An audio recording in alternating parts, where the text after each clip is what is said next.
Dear students, आज हम study करेंगे, डिस्कस करेंगे about variation in the value of acceleration due to gravity. जैसा कि हम जानते हैं एक्सेलरेशन ड्यू टू ग्रेविटी जो जी होती है यह अर्थ सरफेस पे अगर कंसिडर कर लें, क्या यह अर्थ है, ठीक है। यह हमारे पास जो फिगर दिखाई अर्थ है, तो अर्थ सरफेस पर जो एक्सेलरेशन ड्यू टू ग्रेविटी होती है वो जी इज इक्वल टू होती है 9.8 मीटर पर सेकेंड स्क्वायर, ठीक है। हम लोग इसके बारे में ऑलरेडी स्टडी कर चुके हैं, ठीक। बट हम ये भी जानते हैं जो एक्सेलरेशन ड्यू टू ग्रेविटी जो जी की वैल्यू होती है ये डिफरेंट फैक्टर पर डिपेंड होती है, मीन्स इसमें वेरिएशंस भी होता है। ये जो वैल्यू दिख रही है ये हम कांस्टेंट तो कहते हैं, लेकिन ये कांस्टेंट कहाँ है? अगर ये अर्थ हमने कंसिडर किया है तो अर्थ के सरफेस पर इसकी वैल्यू 9.8 मीटर पर सेकेंड स्क्वायर होती है, जबकि एक्सेलरेशन ड्यू टू ग्रेविटी जो है ये डिफरेंट फैक्टर्स पर डिपेंड करते हैं, मीन्स इसमें भी वेरिएशंस होते हैं। जैसे हम क्या करें, अर्थ सरफेस से हाइट पर जाए, मीन्स एल्टीट्यूड को इंक्रीज करने पर। जैसा कि इस वीडियो का जो फर्स्ट पार्ट था, यानी हमने स्टडी किया था variation in the value of acceleration due to gravity, और वहाँ पर फर्स्ट पार्ट हमने स्टडी किया था effect of altitude. Effect of altitude के बारे में हमने स्टडी कर लिया है, जिसका लिंक हमने डिस्क्रिप्शन बॉक्स में डाल दिया है, और उसको प्ले लिस्ट से भी जाके देखा जा सकता है, ठीक ना। हमारे चैनल के प्लेलिस्ट पे जाकर ग्रेविटेशन के प्लेलिस्ट से भी देखा जा सकता है, और इसका हम डिस्क्रिप्शन बॉक्स यानी इफेक्ट ऑफ एल्टीट्यूड जो है फर्स्ट पार्ट है उसका लिंक भी हमने डिस्क्रिप्शन बॉक्स में डाल दिया है। हाँ, और अगर किसी ने अभी तक हमारा चैनल सब्सक्राइब नहीं किया है तो चैनल को अभी तुरंत सब्सक्राइब कर लीजिए, लाइक करिए, शेयर करिए और बेल आइकन जरूर दबाइए, ठीक ना। अगर पहला पार्ट नहीं देखे हैं तो पहला पार्ट जरूर देख लीजिए, उसके बाद से सेकंड पार्ट पर आइए, क्योंकि जो पहला पार्ट था उसी के बाद हम ये सेकंड पार्ट पढ़ने वाले हैं, क्योंकि वो भी है variation in the value of acceleration due to gravity, और ये भी है, ठीक। डिफरेंट फैक्टर्स हैं। तो फर्स्ट फैक्टर हमने देख लिया है, सेकंड फैक्टर्स को हम देखने वाले हैं, वो क्या है? इफेक्ट ऑफ डेप्थ, ठीक। अब जरा देखें, हमारे पास यहाँ पर जो फिगर शो किया गया है, इस फिगर में हमने ये पार्ट देखें, ये वाला पूरा पार्ट, आउटर वाला जो पार्ट दिख रही है ये क्या है? अर्थ है, ठीक ना।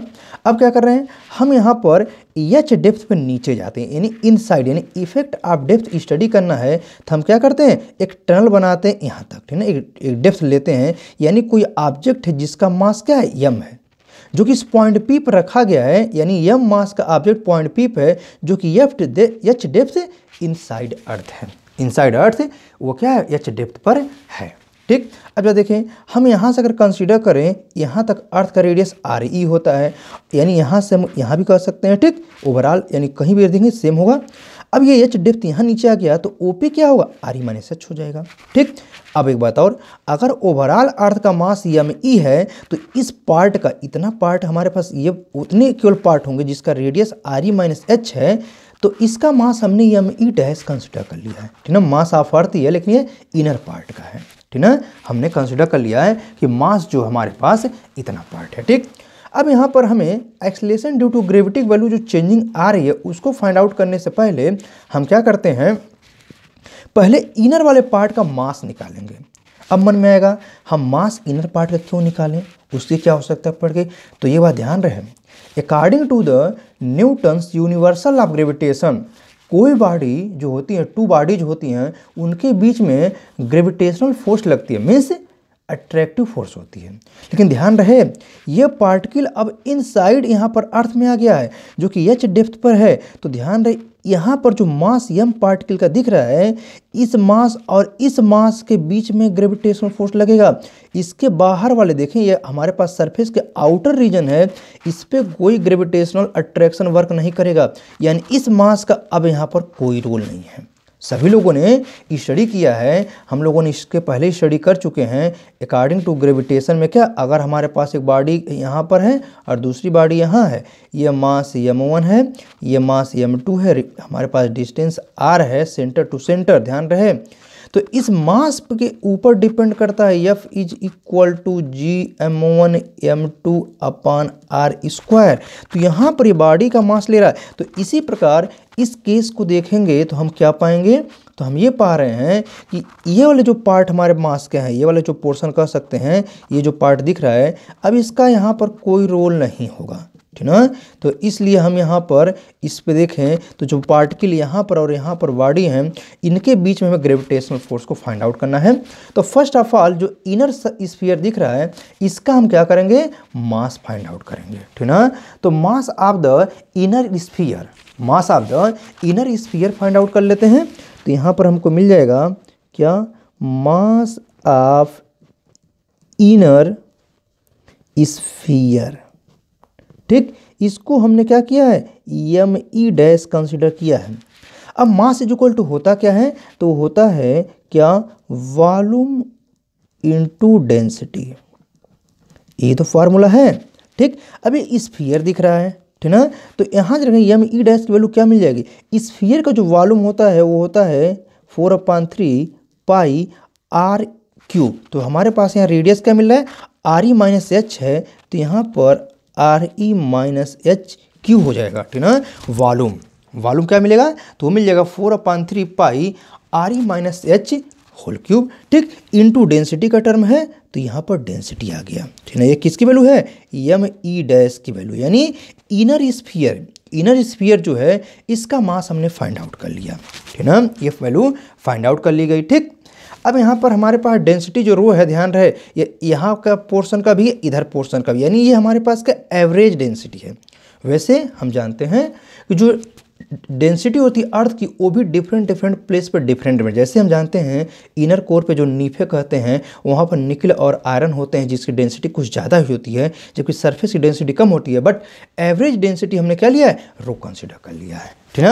अब जरा देखें, अब एक हमारे पास ये स्फीयर हो गया जिसका मास ME डैश है, और एक पार्टिकल यहाँ पर है या बॉडी है P पर जिसका मास M है। Then according to the Newton's universal of gravitation, इस पोर्शन में जो फोर्स लगेगा उसको हम अगर F डैश कंसिडर कर लें तो मिल जाएगा क्या, GME डैश M अपान, ध्यान रहे इनके बीच का डिस्टेंस क्या है, तो RE माइनस H², यही तो डिस्टेंस है, ठीक ना, ये डिस्टेंस है ना। तो अब यहाँ पर क्या कर दें, यहाँ पर F डैश की वैल्यू जब पुट करेंगे तो G और ME डैश की वैल्यू क्या है, तो ये हो जाएगा 4/3 pi RE minus H³ into rho upon, ध्यान रहे M यहाँ भी है, तो यहाँ पर इंटू M अपान क्या है, RE माइनस H², ठीक। तो यहाँ पर R हम लिख सकते हैं क्या, F dash is equal to, जरा देखें दिस वैल्यू इससे कैंसिल आउट हो जाएगी, यहाँ पर पावर 3 या पावर 2 है, तो यहाँ पर हम क्या लिख सकते हैं, अभी लिख सकते हैं क्या, यहाँ पर 4/3 G pi RE minus H² into M, ठीक। सिंस यहाँ पर जो हमारे पास बॉडी है जिसका मास M है, तो यहाँ पर जो हमारे पास according to Newton second law motion F dash को क्या लिख सकते हैं, तो F डैश को हम लिख सकते हैं since F dash is equal to mg dash, therefore हम लिख सकते हैं क्या, mg dash is equal to 4/3 G pi RE minus H² into M से M कैंसिल आउट हो जाएगा, ठीक। तो हमें यहाँ पर मिल जाएगा क्या, और या लिख सकते हैं और G dash is equal to 4/3 G pi RE minus H into rho, मिल जाएगा, ठीक है। तो हमें यहाँ पर क्या मिल गया, ये वैल्यू मिल गई G की, सॉरी G डैश की वैल्यू क्या मिल गया हमको, तो 4/3 G pi RE minus H², ठीक ना। इसे हम चाहें तो इक्वेशन 1 बना ही देते हैं, हम आगे यूज करने वाले हैं, ठीक ना। तो ये हमारे पास G डैश वैल्यू कहाँ पर, एट पॉइंट P, जो यहाँ पर ध्यान रहे, यहाँ पर P पॉइंट पर जो मिल रहा है वहाँ पर हमने G डैश की वैल्यू फाइंड आउट कर लिया, ठीक ना। अब जरा देखें, हमें यहाँ पर कंपेयर करना था ना, कि यहाँ तो जरा देखें, अगर हम कंसिडर कर लें एट एनी मोमेंट, अब पार्टिकल P तो यहाँ भी तो कभी रहा होगा, जब इस पोजीशन पर रहा होगा तो वहाँ पर H की वैल्यू क्या हो जाएगी, डेप्थ की वैल्यू 0 हो जाएगी। यानी अगर हमारे पास OP हम यहाँ पर चाहे तो Q पॉइंट कंसिडर कर लें, ठीक ना, तो यानी हम क्या कर सकते हैं, हमारा एट पॉइंट Q, यानी इफ हम कर सकते हैं क्या, H इज इक्वल टू 0, यानी दैट इज एट सरफेस, हम कहाँ पर अर्थ सरफेस पे हों तो वहाँ पर जी की वैल्यू जी डैश नहीं, जी हो जाएगा, और ये हो जाएगा क्या 4/3 जी पाई। और ध्यान रहे हाइट सरफेस पे एच की वैल्यू 0 हो जाएगी तो यहाँ पर मिल जाएगा हमको आर ई इंटू रो, ठीक ना, ये रो मिल जाएगा। इसे क्वेश्चन नंबर 2 बना देते हैं।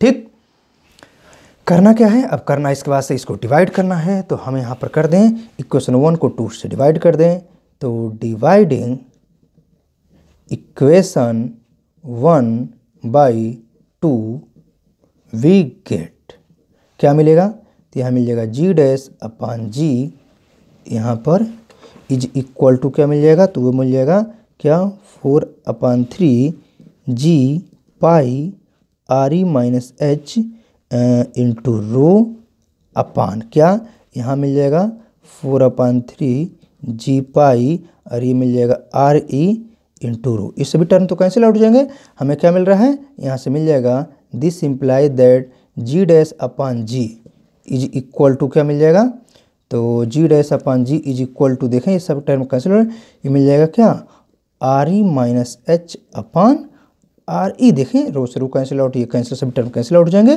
ठीक, और हम यहाँ पर इसको अब क्या लिख सकते हैं, तो अब इसको हम लिख सकते हैं आर करके क्या जी डैश इज इक्वल टू, इसे हम लिख सकते हैं इस साइड ट्रांसफर कर दें जी, और यहाँ जरा ध्यान दें आर ई से आर ई कैंसिल आउट हो जाएगा तो 1 माइनस एच अपान आर ई, ये भी तो लिखा जा सकता है, ठीक ना।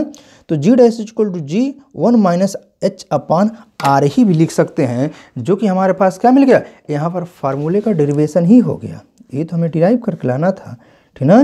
तो यहाँ पर हम देखें चाहे तो इक्वेशन 3 बना सकते हैं, तो अब इक्वेशन 3 को जरा देखें, इक्वेशन 3 को देखें तो हम क्या कंक्लूजन निकल रहा है, इक्वेशन 3 को जरा देखेंगे तो हम ये पा रहे हैं क्या एक कंक्लूजन ये निकल रहा है कि जी डैश लेस देन जी है। देखिए अरे यहाँ से देख सकते हैं इसको, ठीक ना, G dash upon G is equal to this, या G dash is equal to G into this upon this. ठीक, यानी हमें क्या दिख रहा है कि यहाँ पर जो जी डैश की वैल्यू है वो जी से लेस है, यानी G is greater than G dash और G dash is less than G. Means conclusion ये निकल रहा है कि जैसे जैसे हम अर्थ सरफेस के इनसाइड जाएंगे, डेप्थ में जाएंगे, ठीक ना, वहाँ पर acceleration due to gravity decrease करता जाएगा। क्या होगा, डिक्रीज करता जाएगा। As we go below the surface of the earth the acceleration due to gravity goes on decreasing and at centre, जरा देखा जाए एट सेंटर का मतलब क्या हुआ, हमारे पास सेंटर पे लेके चले आएंगे तो एच की वैल्यू आर ई के बराबर हो जाएगी, इक्वल हो जाएगी। ठीक, हम क्या कर सकते हैं, क्या एट सेंटर, एट सेंटर पे क्या हो जाएगी, H is equal to R E मिल जाएगा। तो जरा देखें देयरफॉर हमें क्या मिल जाएगा, यहाँ मिल जाएगा G dash is equal to G 1 minus, अब यहाँ लिख सकते हैं R E upon R E is equal to, देखें ये कैंसिल आउट होगा तो 1 मिलेगा, 1 माइनस 1 यानी this imply that G dash is equal to 0, ठीक ना। यानी अर्थ के सेंटर पर, अर्थ के सेंटर पर acceleration due to gravity G की जो वैल्यू होती है वो क्या हो जाती है, वो 0 हो जाती है। क्या होती है, 0 हो जाती है। तो हमने क्या देखा कि जब हम अर्थ सरफेस के इनसाइड जाते हैं या डेप्थ में आते हैं तो एक्सेलरेशन ड्यू टू ग्रेविटी की वैल्यू क्या करती है, डिक्रीज करती है। एक्सेलरेशन ड्यू टू ग्रेविटी की वैल्यू डिक्रीज करती है and at the centre of the earth के सेंटर पे चले आएंगे तो वहाँ पर acceleration due to gravity value 0 हो जाती है, ठीक ना। तो जैसा कि हमने यहाँ से एक्सप्रेशन से ही देख लिया, यहाँ पर acceleration due to gravity value 0 मिल रही है। तो कंक्लूजन क्या निकल रहा है, तो कंक्लूजन यही निकल रहा है कि जैसे जैसे हम अर्थ सरफेस के इनसाइड जाएंगे acceleration due to gravity value decrease करेगी। Means acceleration due to gravity की जो वैल्यू जी की वैल्यू हमारे पास नोन है, जो कि हम जानते हैं वो क्या होती है, तो वो होती है 9.8 मीटर पर सेकंड स्क्वायर। ये कहाँ पर है, ये अर्थ के सरफेस पर है। सरफेस के इनसाइड जाएंगे तो भी डिक्रीज करेगा, सरफेस के आउटसाइड जाएंगे वहाँ भी एक्सेलरेशन ड्यू टू ग्रेविटी की वैल्यू डिक्रीज करती है। क्या होती है, डिक्रीज करती है। Means acceleration due to gravity की वैल्यू में वेरिएशंस होती है, इसलिए कहा गया variation in the value of acceleration due to gravity. I hope this video is very useful for you. Thank you.